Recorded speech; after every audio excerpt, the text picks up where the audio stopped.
Welcome to Long Distance Listening, a music podcast.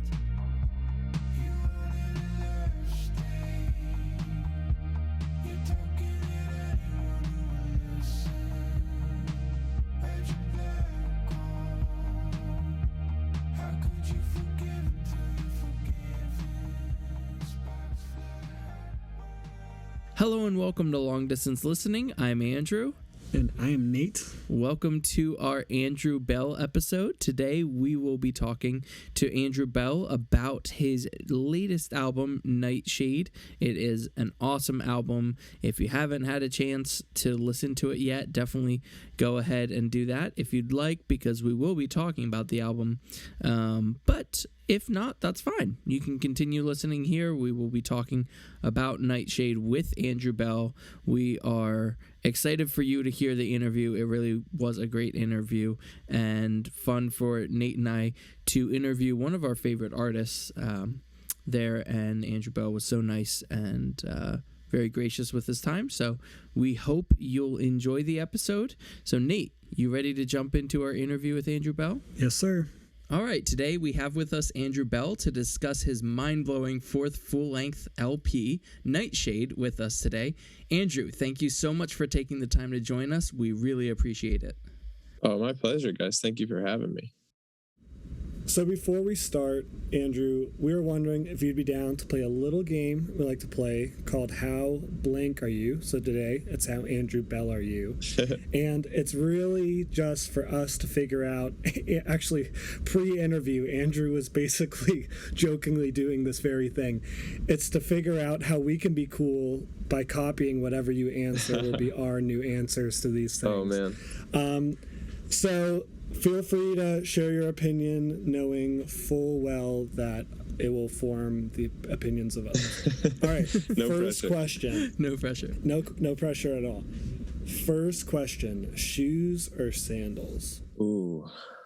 I'm going to say shoes because although I do wear Birkenstocks frequently, I don't really have what you would describe to be like very attractive feet.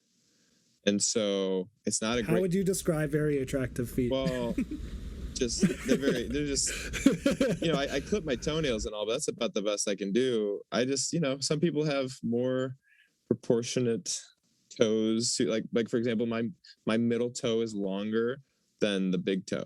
Isn't that, it's really weird. I'm the same way. Yeah. So anyways, supposedly you're more athletic when you have that. Well, tell that to my golfing buddies because I'm not good at golf. I've been trying to get good at golf lately, and it's a painstaking process. But to answer your question, I'm going to choose shoes, although I do wear sandals frequently, especially right now because it's super hot. All right. In a movie theater, do you get popcorn or candy? Oh, man. Yeah, I'm a Sour Patch Kids guy. Me too. So, yeah, this makes me Sour happy. Patch Kids.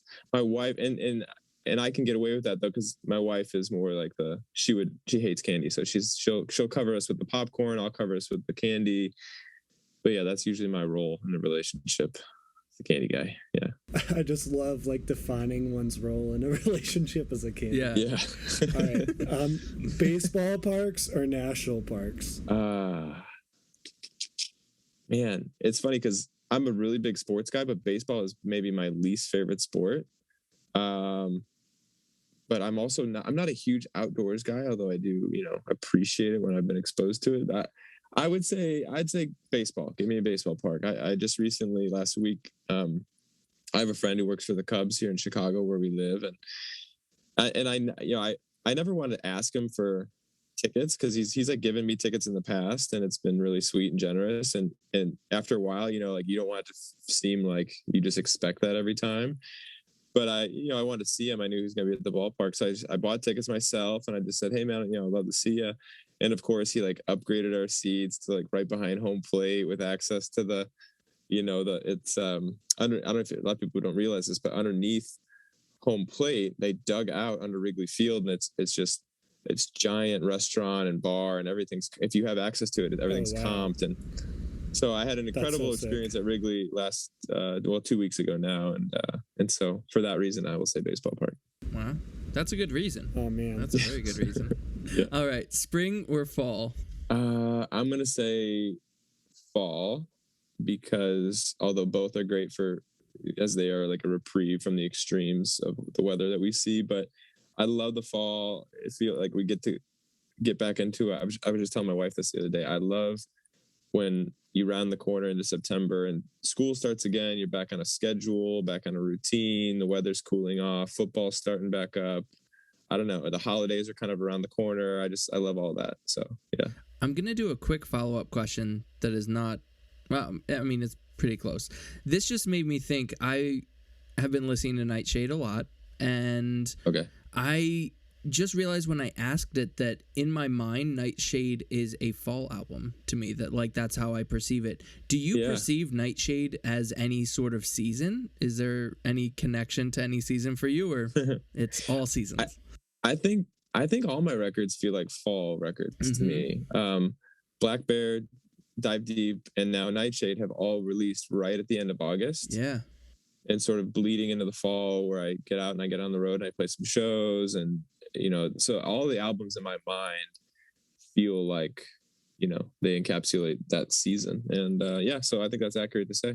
And also the mood is just darker, and it just fits. Fall, winter. Yeah. So this might be a layup for you: Chicago deep dish or New York style pizza. There was maybe a time when I was younger where I'd be like deep dish for sure, but like as I've gotten older and like I can't eat what I used to when I was younger. It's like, and my wife has really turned me on to thinner style pizza, and we make pizza a lot. She bought me this cookbook from this guy in Philadelphia who has this super famous pizzeria, and he kind of lays out exactly how to make this recipe that he does in his restaurants at home. And so I've geeked out on that, and I've become sort of the pizza connoisseur of the neighborhood here. And it's thin, as thin as possible. Too much bread, and I'm just not happy. Yeah. So I just feel terrible. So yeah, give me as thin as possible. All right. Well, you were very honest about that question. So your next question is honesty or others' feelings? I'm going to go others' feelings. Mm-hmm. Yeah. I just think it's like, I wonder if I should say this on the podcast, but whatever. It's like when my grandma is like, after Thanksgiving or whatever, and she's like, hey, will you take this pie home with you? Like, we're not going to eat it, or all this food, there's just all this, all this heavy stuff. And it's like, I can in this moment be like, Nana, I'm not going to eat this, and it's your problem now. Or or I can spare her it'll make her feel great to in her mind think that I'm going to go home and just put the best use to all these leftovers and pound it and I've got the metabolism of a 20-year-old again. And she doesn't need to know that I'm going to stop at the first gas station I see and just unload it for her, And so that's kind of how I go through life. That's perfect. Don't send this link to my grandma. I was going to say, hopefully your grandma doesn't listen to podcasts that regularly. Oh, man, she might. Well, it turns out you'll have chosen honesty in that moment. Yeah. But next question, reading or writing? Reading, which is ironic as a songwriter, but I like writing. It's my job, but I do find it to be exhausting. And reading is just a relaxing thing that I feel like I don't actually end up doing as much as I'd like to. But when I find a really good book, that's like one of my favorite things, is when you find a book that you just can't wait to get back to, like a page turner. So. All right, recording or playing live? Oh, recording, 100%. No two ways about that. I got into music really just because I like writing and making music, and then the performing part was sort of a consequence of figuring out now how to present this to an audience, and that's just kind of what you do. And so I did that for a long time. I still do it occasionally. I'm about to play some shows this fall, but I'm not a performer. I didn't get into music because I was like a really captivating performer. It was just, I felt like I had a skill at writing, and I kind of taught myself how to sing well enough to record these songs I was writing. And, but performing live is just so stressful, and there's so many, I'm always worried about getting sick on the road, and like, not being able to play the shows, or like, are people going to show up? It's just, there's so much stress around it that I could do without it. Yeah. Now, one thing I'll mention, I mean, it shows in your music how into recording you are. The music always sounds incredible. Thanks. I got the opportunity to see you a few years ago opening for Matt Carney, and I was blown away with you live. And I think one of the things that I'll say as far as that, I feel like you play live music for musicians, like a musician from the technical aspect. It was one of the most impressive like musical performances I've heard, and you're not like running all over the stage and doing crazy stuff, but like I loved it. It's like one of my favorite shows. So it's really cool to hear kind of that, but also, I mean, man, anyone who hasn't seen Andrew Belle live, get tickets. I know we're starting to run out of tickets here, but see him live because it's definitely worth it. Thank you, man. Which city did you come to? Philly. I live in Philly. Nice. Yeah. I remember that we played. What's that room called? The Fillmore. Yes, I think you were at. Yes. So, next question. This is a personal one. Now, you don't have to answer. Okay. This is a personal question. You don't have to answer. But Nate and I have a vested interest in this because this is a conversation we've had ourselves, and each one of us. It's not like an argument or anything. It's not much of an argument. It's one of us has a preference here.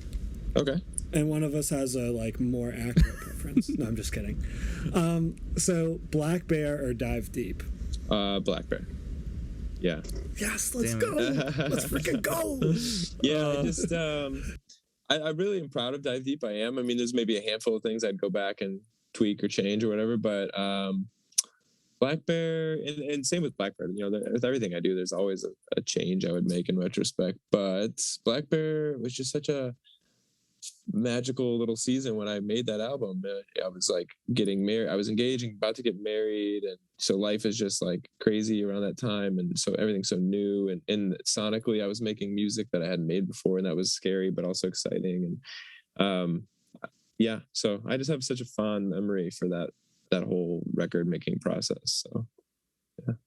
So all right, you can rebound. You can. We'll see what happens. You can. You don't have to. We're not going to force you one way or the other. So okay. I am from Philly. Nate is from Boston. Okay. So we always ask the final question here, Philly or Boston? Oh my goodness. I love both. I really love this. That's not a cop out. I will answer, but like, I love the East Coast. I love the history of it all. I love like history is a really exciting thing for me, and both obviously Philly and Boston have like equal amounts of history in our country, and so it's sort of a tie there. Yeah. I love like how small everything's just like, it's like those cities, New York, Philly, Boston, like everything's just on top of each other. Like it feels very European. Yeah. Which is cool. Man, Boston being like right on the water is pretty rad. I think I'm gonna go Boston. Okay. People are angry there. I know. We're angry, but we're mean, but we have kind hearts. I think deep down, I'll explain it like this.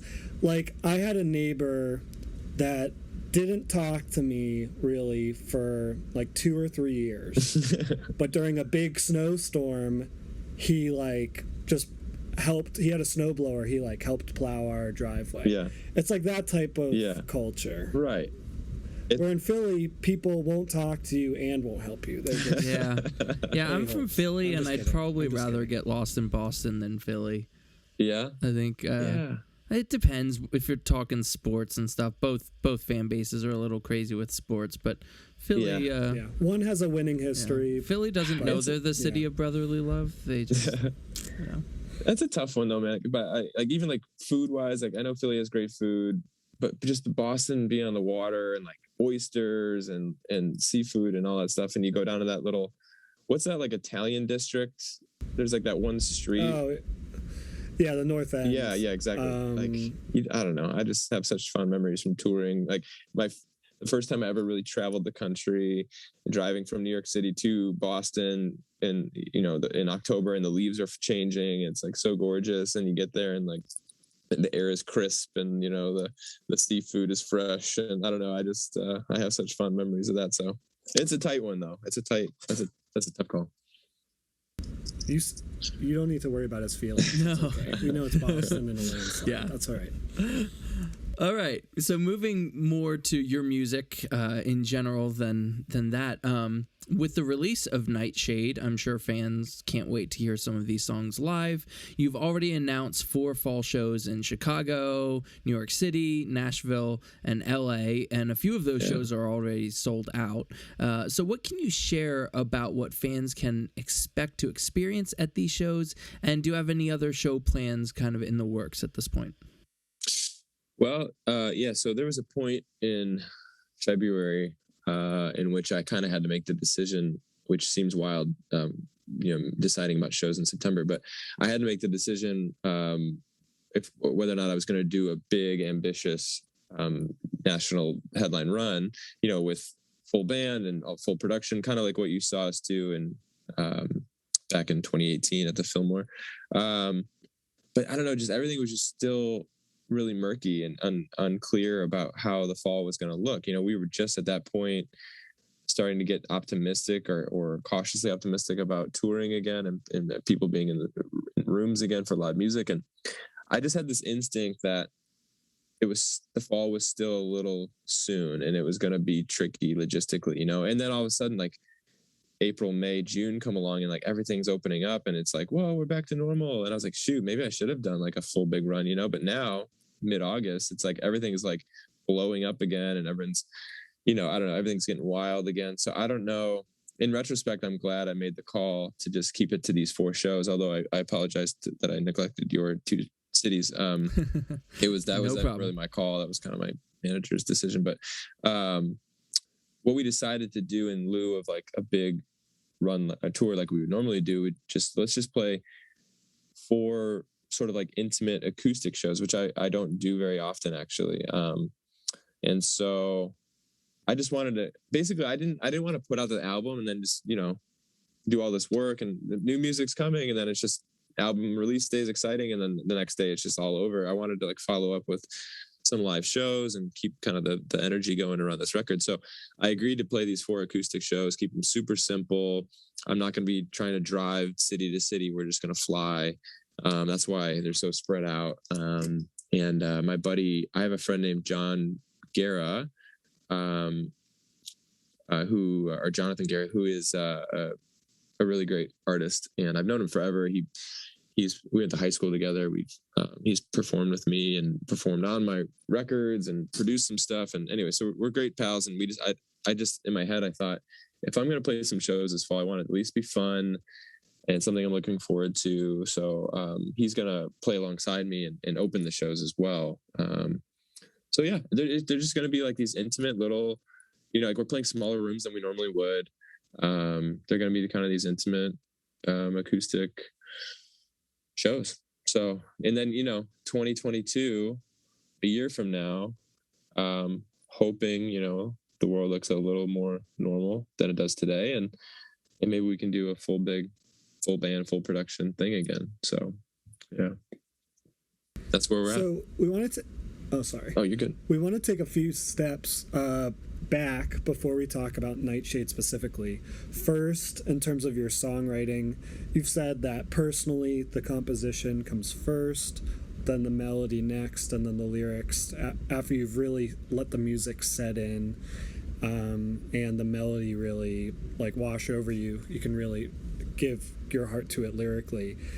How has that songwriting process developed or evolved from the beginning of your music writing days until now? Mm-hmm. Has it been a change? Has it developed anyway, or has it been a pretty big straight constant for you? Yeah, it's evolved slightly just in my ability to create a sonic landscape around myself when I'm writing and making demos and things, because when I first when I first started writing music, I don't even really remember, like, 12, 13 years ago, how I recorded myself, because I don't even think I had an iPhone. So maybe I had some kind of like microphone on my laptop or something, or but so back then it was just me with an acoustic guitar jotting down ideas to take to a studio where we could bring them to life. That was like the first season. That was my first record, called The Ladder. And then Black Bear, I bought Logic and a little MIDI keyboard. I started just tinkering around with the built-in loops and like I didn't have any third-party plugins or anything. It was just all like the stock stuff that Logic gives you, which sounds so cheesy, but it was actually just kind of that first step I needed to kind of just start exploring a different musical direction for myself. And then by the time I got to dive deep, I had begun discovering plugins and other additional gear and hardware that I could add. I started to learn how to record my own vocal, actually, which has been really helpful. Just because in the early days, that was such a battle, was, or an anxiety for me, was recording vocals, where it's like, all right, man, today's the day. Hope you got it. Yeah. Like, we got 3 hours to nail this. There's just so much pressure on that. And I'm, again, like going back to what I said before, I'm not like this natural performer. So I just, to get the vibe that I'm going for vocally takes a while sometimes for me. And so eventually learning how to do it myself is such a freeing thing. And then this most recent record for Nightshade, I just feel like I continue to build on that. I just have way more little tools and tricks and keyboards and gear and software and stuff that like I actually can make like pretty decent sounding demos, and I can create these sonic worlds a lot easier than I used to, and then I can come into the studio with like way more fleshed out ideas that help inform where my producer wants to go with things. So it's subtle.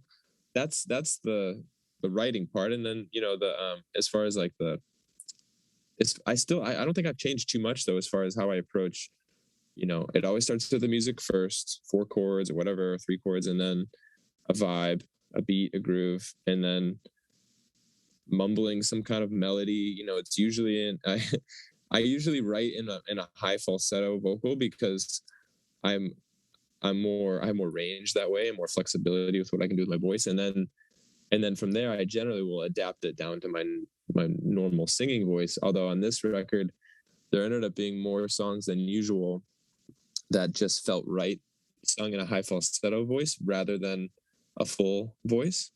And so I ended up just keeping them in the high falsetto because it just felt right, rather than trying to force it down into my natural singing voice. So, but yeah, I just, and then eventually I kind of find a few phrases or a few words that pop out that feel good, or that I don't know, that just I resonate with. And then I kind of think on those and ruminate on those, and then try to find a shape or a direction, like I'm chasing a thread, and then eventually I put together a song, and I'll kind of take a step back and I'll look at it and try to figure out what I'm trying to say about it or say with it. And sometimes some songs end up being a little more ambiguous than others, and some songs have like a more literal, meaning behind them. But that's kind of the process, and that part of it hasn't changed a ton. It's more just the tools I have around me. So on Nightshade, you and some of your collaborators, Chad Copeland, James McAllister, and Simmel, went down to Sonic Ranch Studios in Tornillo, Texas, which has been the birthplace of some really incredible records from the likes of artists like Bon Iver and Beach House. So what went into the decision to go to Sonic Ranch, and how did it meet or compare to your expectations? Well, Sonic Ranch is just this really cool sort of oasis, like destination spot that my producer Chad, I've been working with him now. This is our 3rd record together. We began together on Black Bear in 2012. We started making that record, and he's been telling me literally for like almost 10 years now about Sonic Ranch Studios, and how he'll go down there once or twice a year with a band to just sort of like find this remote place to hang out for a few weeks and make a record. And it costs a little bit more to do it that way than for me to fly to Norman, Oklahoma, where he lives and works, and I can make a record with him pretty inexpensively, just as far as like hotels and all that stuff. But this time around, I don't know. I just felt like it would make sense just to make this more of a thing, and especially now because we're all a little bit older than we were 10 years ago, obviously, and like when we first started making records together, none of us were married, none of us had kids. Life was simpler, and now we all are married and have kids, and it's harder to like work the kind of hours that it takes sometimes to make something special. And so it felt right for all of us to sort of retreat from our normal lives for a few weeks and really give this record the attention that we wanted to have. And it was great. I mean, I didn't know what to expect. It's right on the border of Mexico. It's just outside of El Paso in Tornillo, Texas. It's on this huge, I think it's like a 3,000 or 5,000 acre working pecan farm. That's where the studio exists. So the pecan farm is the main function of this property, but then the owner of the pecan farm is also, and I don't know if it's pecan or pecan, I guess, depending on where you're from, but we'll call it pecan. And I can't remember what he told me. But anyways, it's he's just a music enthusiast, and at some point he built a studio on the property. And way back then, like bands like Mars Volta and like At the Drive-In, these bands that are from that area of Texas used to go and record like these like metal Texas like death metal bands or just heavy metal bands would record there. And then some like more alternative bands started discovering it, like Beach House a long time ago started making records there, which I've gotten really into Beach House in the last few years, and they made some of the early albums there. And now and then a few summers ago, like Bon Iver caught wind of this place, and he went and made his I album there. And so it's become, in the last couple of years, it's more on the map. I think Arcade Fire just is wrapping up their most recent record there. So now it's like a thing. But it's funny though. It wasn't like, it still felt, how do I say this? It felt cozy and welcoming, but like not like, I don't know. They didn't try to, they haven't tried to, as it's gained popularity, they haven't tried to like make it super bougie or anything like that. It's like, it still feels like you're, visiting Mexico or something. And honestly, like the staff that work there, they come over the border from Mexico every day. And like the women in the kitchen, like in the morning, they'll cook for you, which is incredible. I've never had homemade, like genuinely homemade Mexican meals before, which I loved. And that was such a cool thing. And I don't know. So all that combined, it was just remote and quiet. And it was I think we spent 10 days there laying foundations for this record. We didn't make the whole thing there, but 10 days worth, was enough for the foundation of it.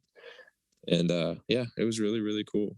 So some quick stats that I feel like are telling to kind of where your music is going, or at least went for Nightshade. So Black Bear is 10 songs and it's 47 minutes.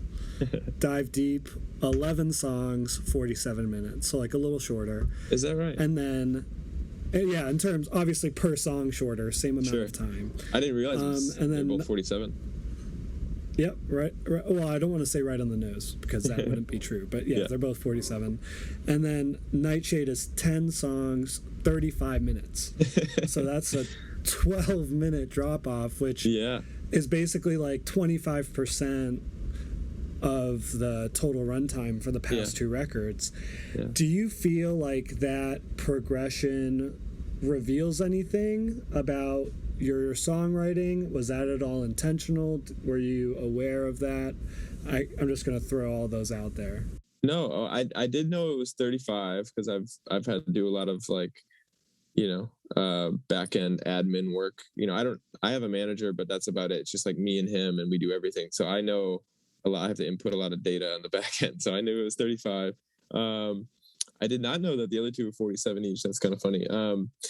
Yes, that does feel right to me that is shorter. And the reason is when I was writing a lot of these songs, in fact, a lot of these demos are longer than what ended up on the record. But this time around, I feel like I've gotten a little wiser. I've made, this is my fourth record now. And I've had a lot of time to look back on things that I've created.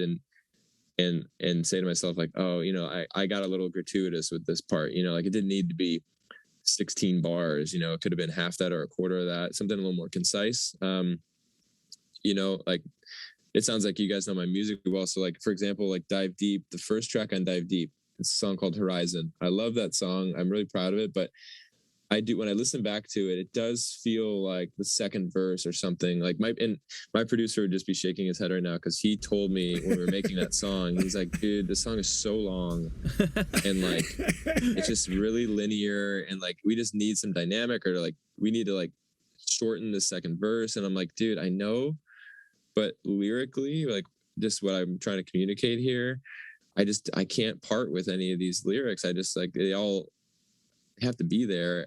And anyways, I don't know. In retrospect, I listened to that song like, shoot, it's just, I should have been a little more concise or efficient, And so literally this time around, there was a couple songs that I chopped like 2 minutes out of this one song I'm thinking of. And then there's like, and then also there's another song that's just a totally an instrumental. It's something I've never done before.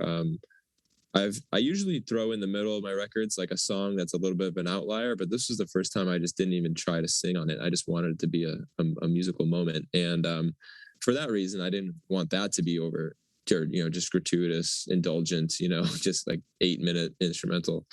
So that one's a shorter track, and then like the first song on the record was it's called Swimmers, and I wrote this song with my buddy James McAllister. It was like a 30-second idea that he had sent me and that I kind of, turned into a song. And I guess what I'm trying to say is like, my writing has gotten a little bit more, or at least where I'd like to go with my writing. And maybe this is kind of what you're alluding to is like, I think I'm more interested in writing songs that aren't so structurally,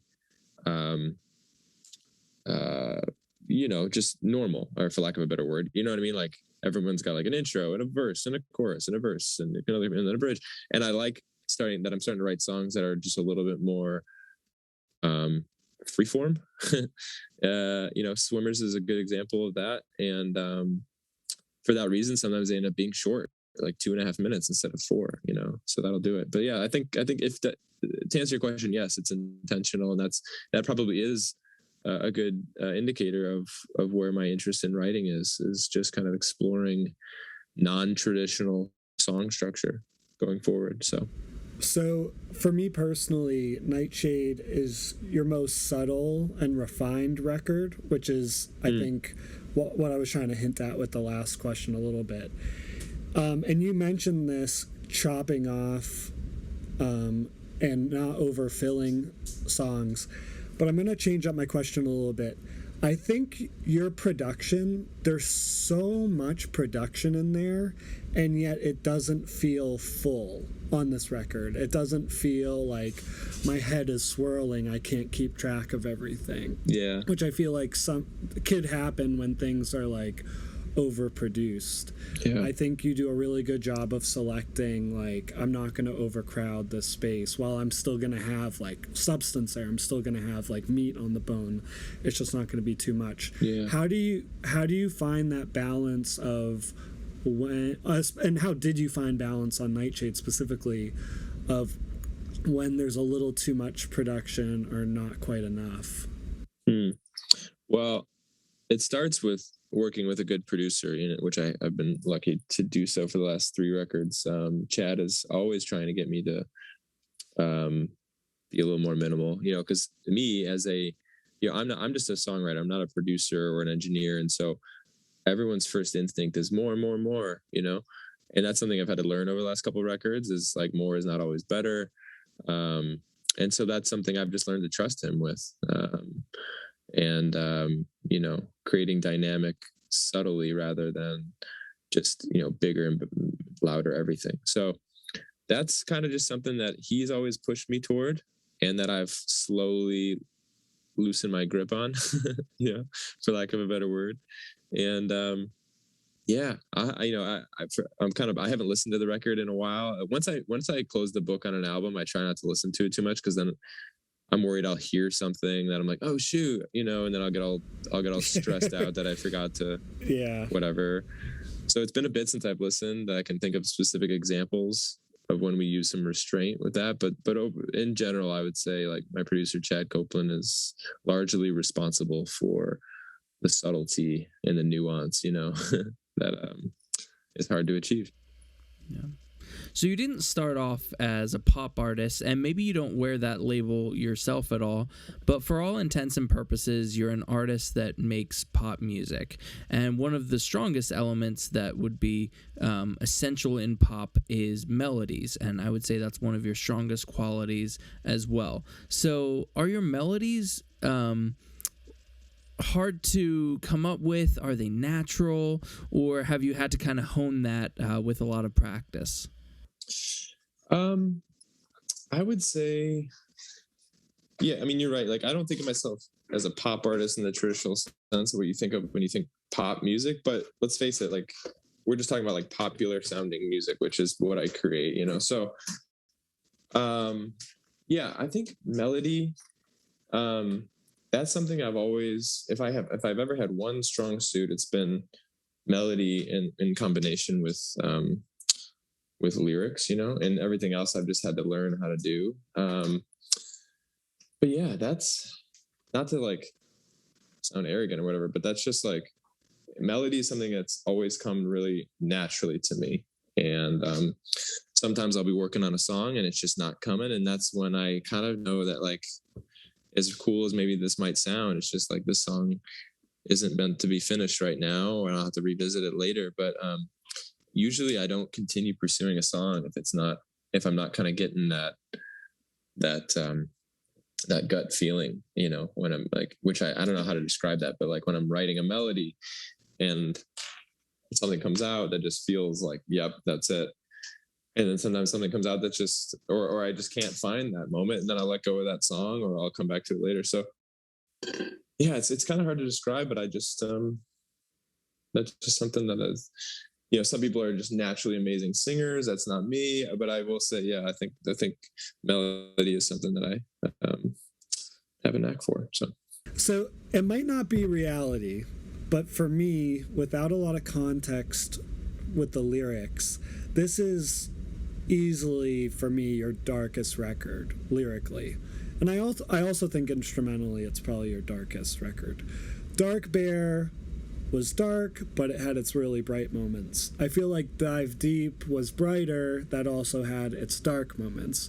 They were kind of inverse in those ways. But Nightshade, I guess Nightshade would probably, not, the latter had some dark moments, but Nightshade would probably reflect the latter, at least lyrically, in terms of latter being dark, a light, and Nightshade being dark. Yeah. Nightshade is like consistently dark for the most part. Yeah. And I think what strikes me the most is, as I've gone deeper and deeper into your lyrics from your whole discography and then specifically focusing on Nightshade now, what I notice the most is just how vulnerable and honest you are, specifically on this record. What led you, or what has led you to take this approach with your lyrics, and what's it like releasing songs to the world that can be extremely raw and gut wrenching at times? Well, yeah, you are right. I mean, when I think about this album, it definitely is I don't know. It's funny because I'm not like a super serious person in real life. Like, I'm pretty, I don't know. Like, I'm not like this tortured artist guy.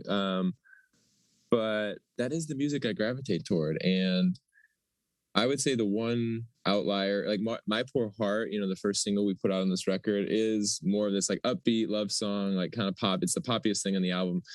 I like an album to have something like that, but it's definitely the outlier of the record. The other 9 songs are just like darker and heavier. Yeah. So I don't know, that honestly, that's the music that I like to make. That's the music I like to listen to for the most part. Yeah,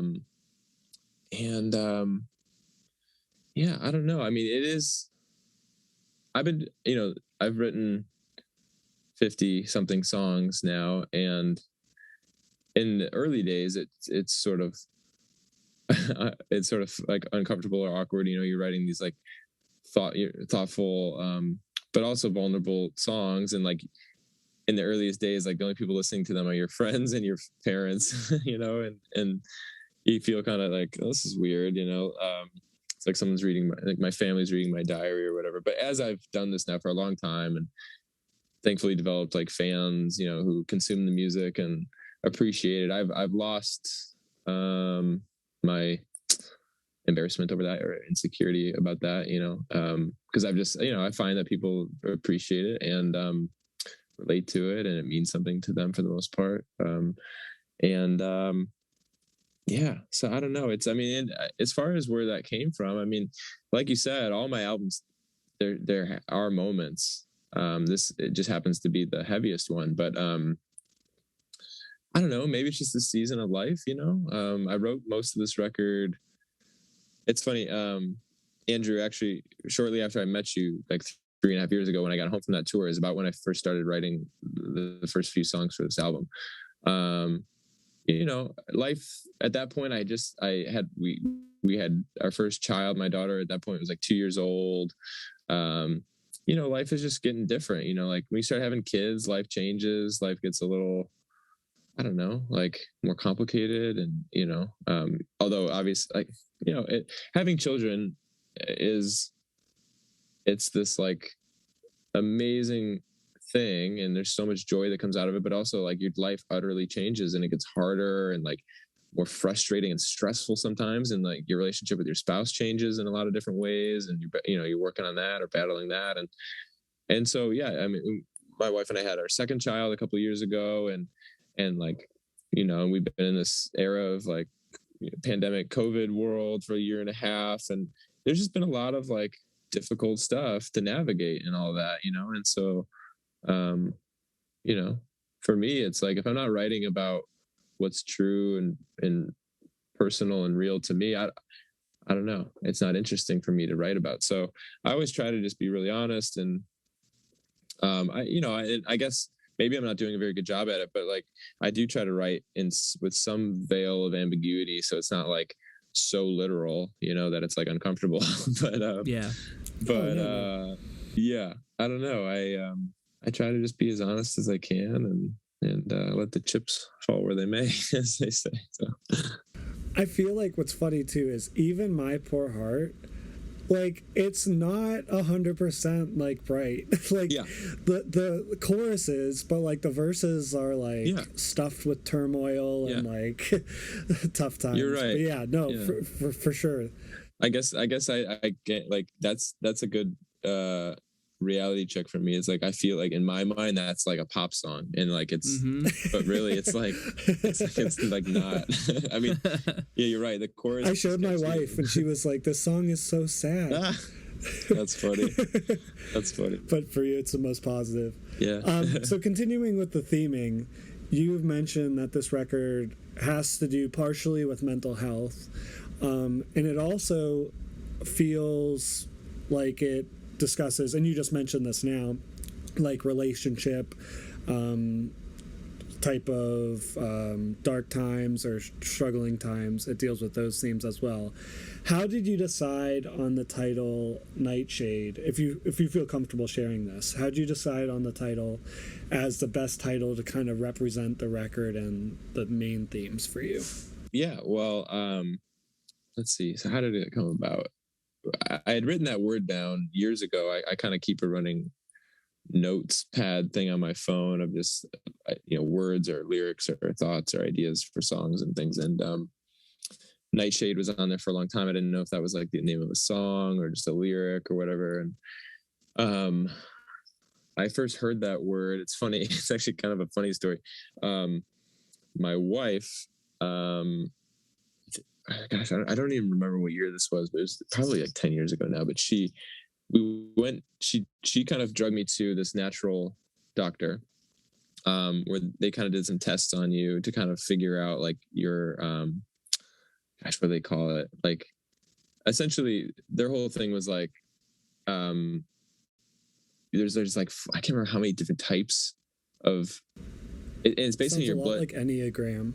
Yeah. It's sort of like Enneagram, but it's more. It's kind of like Enneagram, except it's more for like dietary stuff and health, physical health rather than mental. And and it's all according to blood type, and like according, depending on your blood type, there's like certain things, certain foods that you'll thrive on, and other things that like you had no idea, but like would be terrible for you, like a carrot or something, or you're like, whoa, that's crazy. Like I heard my whole life I'm supposed to be eating carrots, and turns out they're bad for me or whatever. That's just an example.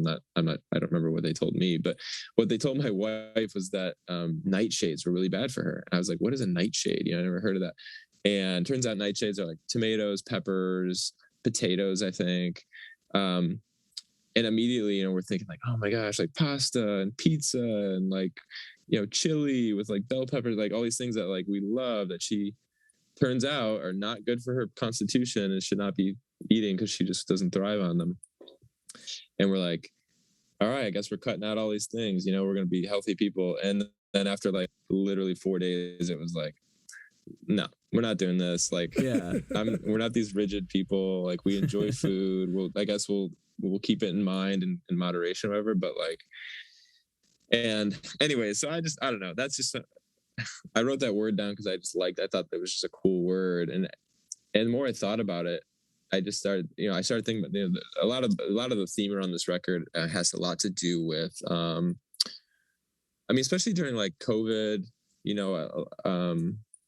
the early part of it, like when people literally were just kind of in their houses, and I think a lot of people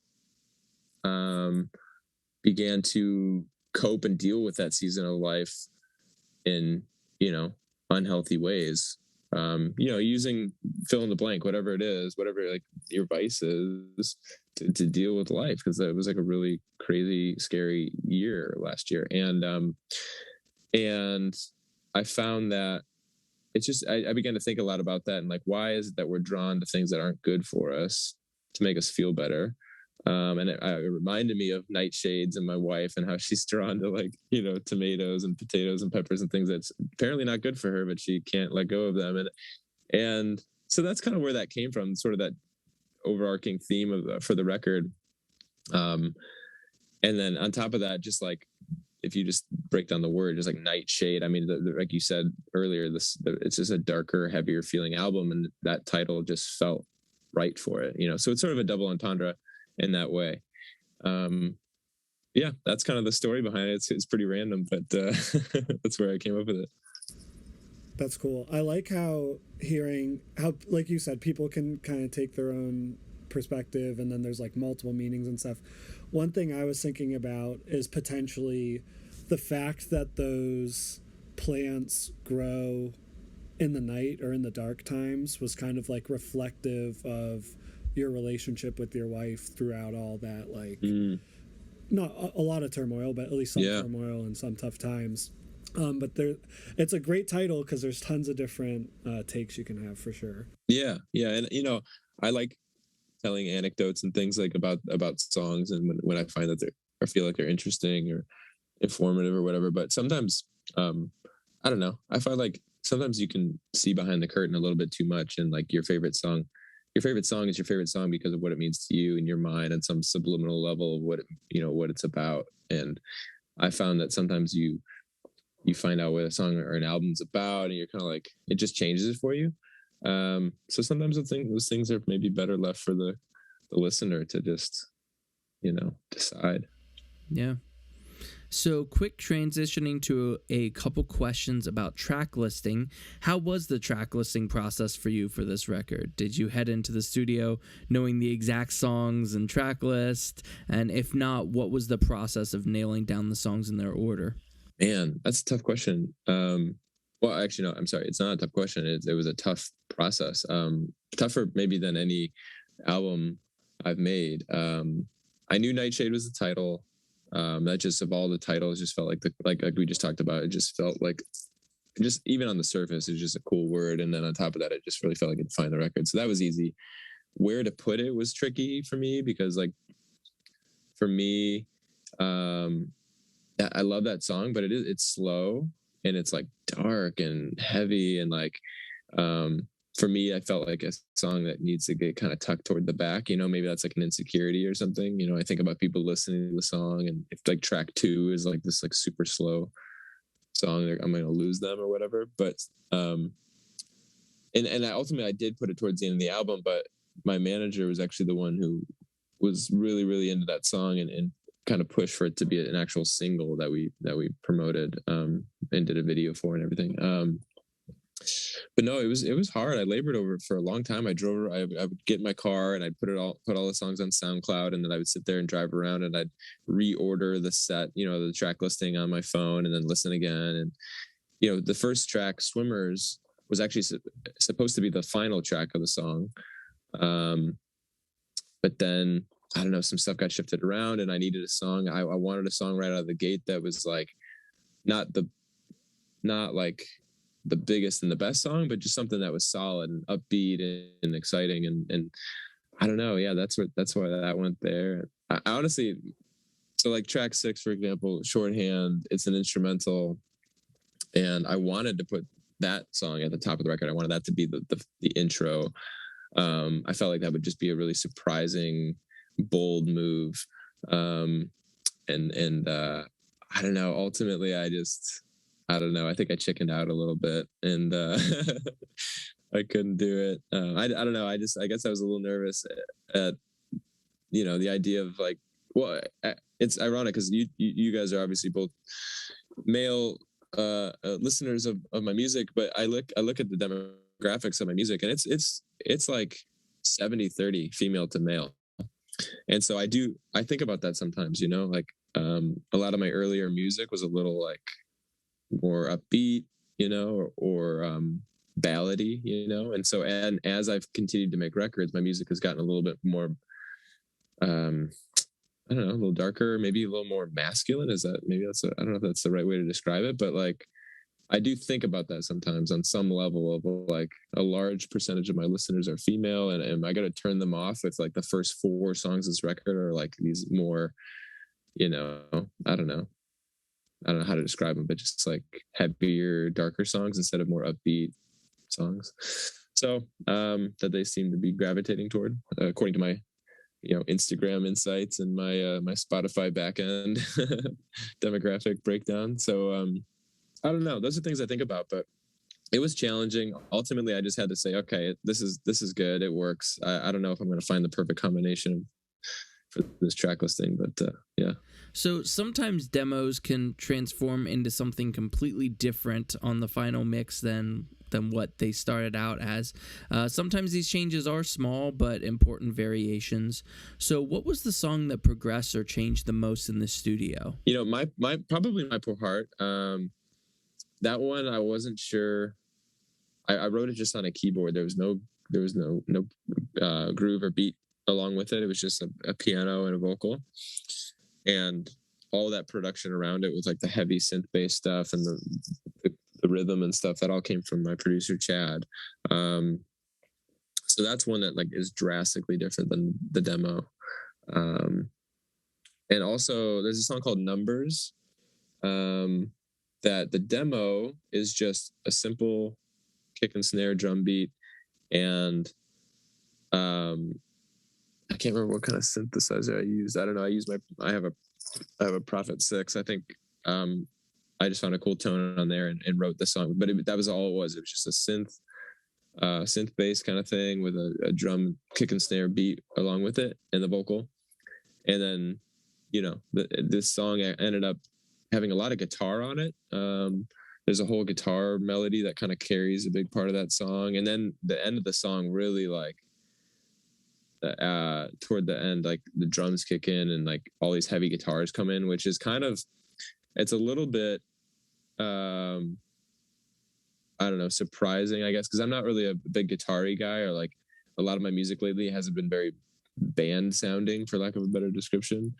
But that was just a moment. That's a little bit of a throwback moment to like the younger me who really, like in my 20s, I was really into like bands like one of my favorite bands even to this day is called Brand New. I don't know if you guys know who Brand New is. Yeah. Oh, you do? For sure. Yep. Oh, okay. I'm obsessed with Brand New. Always have been. And so that moment on Numbers when the drums kick in and it just gets kind of loud and almost like too much. That's sort of a nod. That's like my Brand New moment. So interesting. Yeah. Because Brand New is such a specific band. to like pull inspiration from. And now that you're mentioning it, I can almost hear it in your dynamics, even though it flushes out so differently for your sound, but like you can almost hear the inspiration in that dynamic. That's cool. They were in 2003 I was a sophomore in college, and I drove to Chicago with some friends to see. I was a big Dashboard Confessional fan, 20 years ago, and like everybody else, and and I get there, I'm like, who's opening? Some band called, well, actually MXPX was the first band opening. Oh my gosh, what a throwback. Oh my gosh, dude. Yeah. Oh my gosh. MXPX. And then Brand New was on after them, and I didn't even care to stick around for Dashboard after that. I was just, my jaw was on the floor. I was obsessed. I went home and just consumed everything. I mean, they only had 2 records at that point. And I've just followed them really closely. And like Jesse Lacey is just somebody, a writer that I don't know that I would be a songwriter today without obsessing over his writing style and his lyrics and his, the moodiness of his writing. So just a couple closing questions. For the album artwork, you've said that Laura Dart showed you the photograph and you knew right away it would be the cover. Yeah. What specifically spoke to you in that moment about the photo that brought such clarity and made it such an easy decision? Well, sort of like what I was saying before about songwriting and how you just kind of know when you know. That's how it's been along the way. So Laura is actually my sister-in-law. She's my wife's sister. And she's a photographer. She began photography the same time I started music. So we kind of we both moved. Yeah, we moved to Nashville at the same time together. She to pursue photography and me to pursue music, obviously, in like 2009. And so we've always been sort of like counterparts. And so she shot like my very first record, The Ladder. She shot that. There's a photo of me standing on top of a ladder, very sort of on the nose. And but I don't know, when I remember sitting, and now it's 2021, looking back 12 years ago, I don't know, that photo is kind of funny now, but I just remember in that moment being like, that's the one. Like it's just perfect. It's quirky and then same with Blackberry. Like I was scrolling through Instagram, and a friend of mine, this woman, Denise Beauvais, she's also a photographer. She had posted that photo from Blackberry of her kids, like at the drive-in movie theater or something. And I just saw it, and it just, the mood of that image just resonated with me. And so I had to have it for the record. And then, I don't know, dive deep. I just thought that was a cool photo of me. I guess that was an outlier. And then, but yeah, same with this. So Laura shows me this photo. I asked her if she had anything lying around I could look at. And she sent me a bunch of things were all really beautiful, but not necessarily the vibe. And then I saw that, and that just like, it just oozed moodiness, we added it. I found I worked with a graphic designer who added the coloring to it. It has kind of this like pinkish, bluish, purplish thing going on it. Her original photo obviously didn't have any of that. It's just like a photo she shot on film out in New Mexico where she lives. And I don't know, it just like I said, it just was pure mood. That's all the way I can describe it. And that's, like I've said before, that's the music. That's the kind of music I like to write and make and what I'm going for. And it just felt like this is it. The same way that other photo for Black Bear felt like that's it. That's so. So lastly, as we close, we like to share our favorite song from the album. We understand songs have feelings and you might not want to hurt them, so you don't have to share if you want to. But the fact that you said Black Bear over Dive Deep makes me feel like you won't mind sharing a favorite song. So to give you time to think, we'll go first. Andrew, favorite song? Yeah. The song that gets me every time that I'm just like, I really love this song, is, and I don't even know how to say it. It's track 4, ISEFY 4. I guess it's I'm So Excited for You 4. I don't know. That song is so cool. The other one that I had thought about was actually Numbers. You mentioned not too long ago. And I don't know. It's track 4, track 8. I feel like those tracks are just placed so well to kind of, I don't know. The whole track listing is great. But yeah, Thanks, track 4, love it. Cool. Such a good track. Thank you. Yeah, it is. it is called I'm So Excited for You. But like, you know, when we're sending song files to each other back and forth, that was a long one to type. So we just abbreviated it. And then after abbreviating it for 6 months, we just were like, yeah, let's just leave it. Yeah. And I think people will figure that out. And I don't even know how to say it. Cause like when I've been talking about the song lately, cause that song is actually, that's like the feature track from the record comes out in a few weeks. Like we have a video for it and everything. Nice. And I've been talking about it lately, and I don't even know how to say it. Like, I guess you just say ISCFY, or I guess maybe I'll just start calling it I'm So Excited for You, and people will figure that out. Yeah.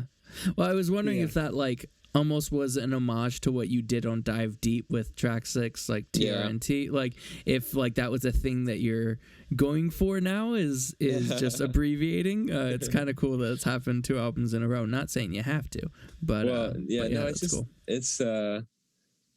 I think those are just very similar situations where there was longer song titles that we abbreviated and just kept it. It's funny though, because I don't know if you guys are familiar with Simmel, this guy Simmel, who I collaborated with on this record and his music, but he has a song that I love called the song's called Where Do We Go, I Love You, but he abbreviated it as well, so I guess it would be however you would do that. It's a long title. Yeah.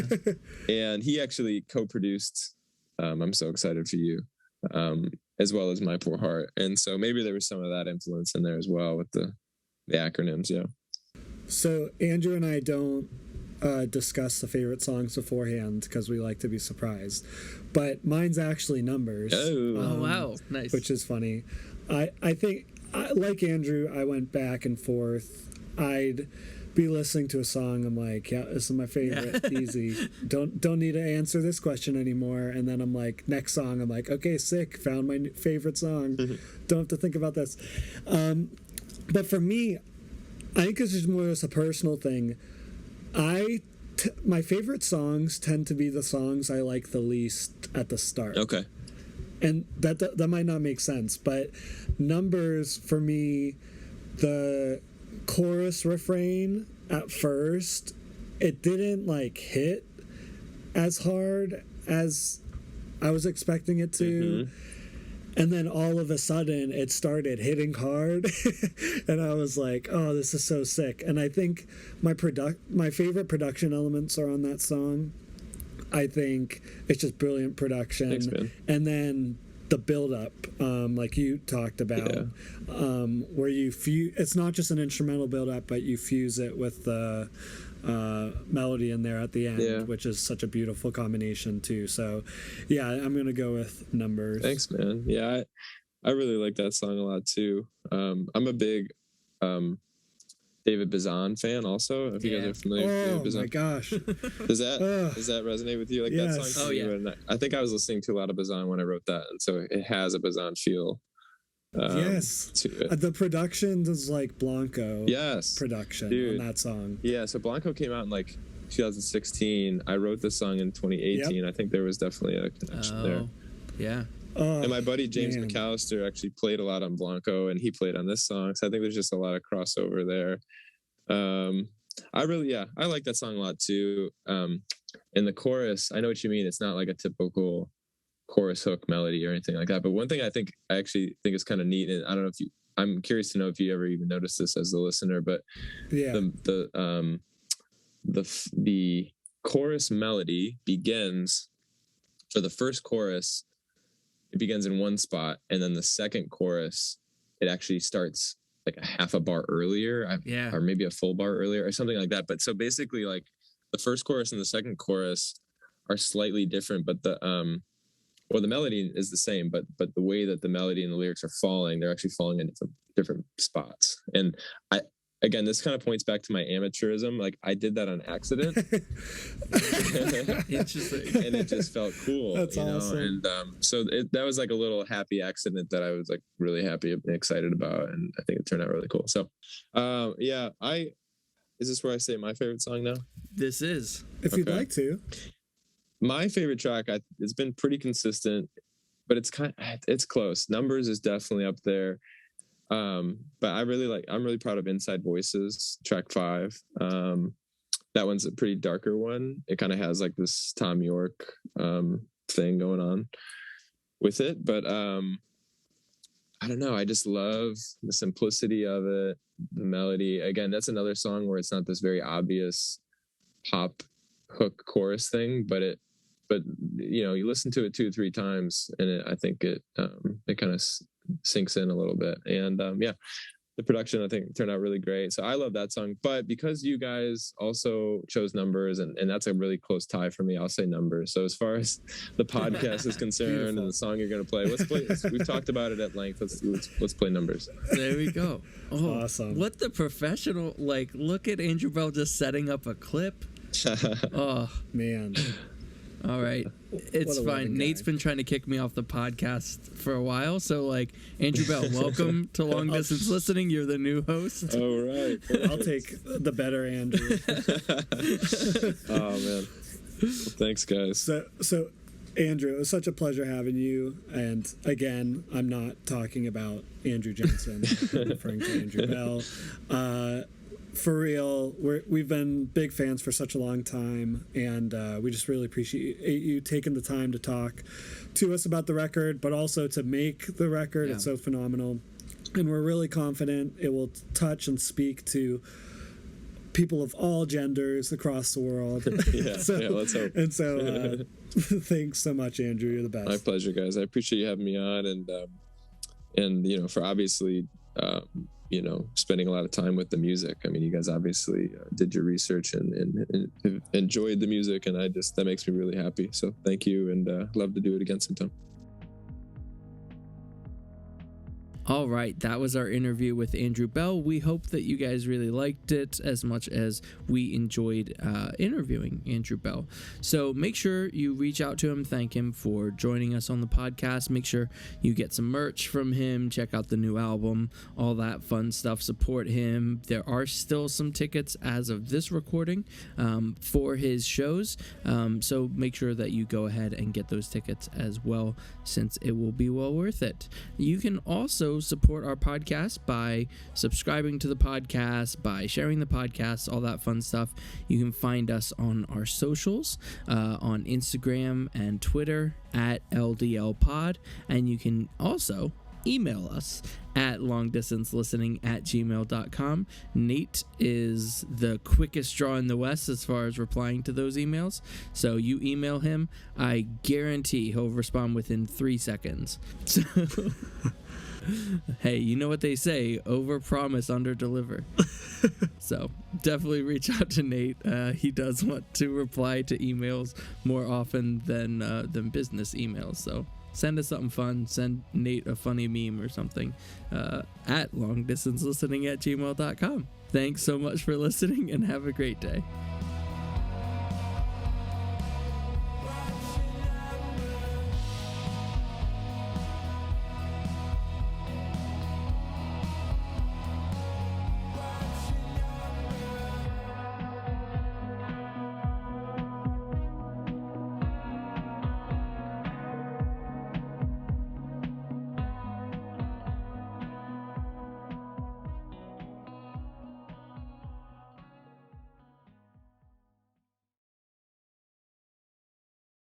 I just lost the game.